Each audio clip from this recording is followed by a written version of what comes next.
Признать постановление об осуждении судом ходатайства об избрании меры пресечения вида содержания под стражей от 20 марта 2022 года вынесено начальником отдела следственного управления департамента Айгерімге бостандық талап етіп отыр. в отношении Нурписова Халаса Жайковича незаконным.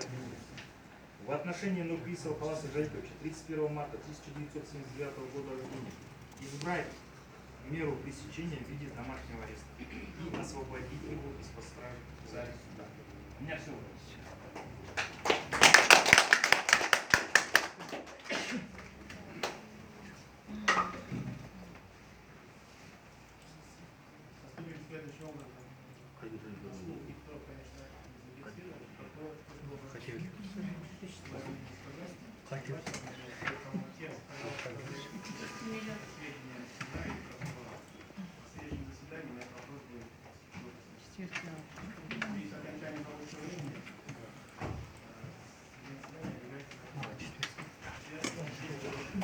Халасқа Айгерімге бостандық! Бостандық!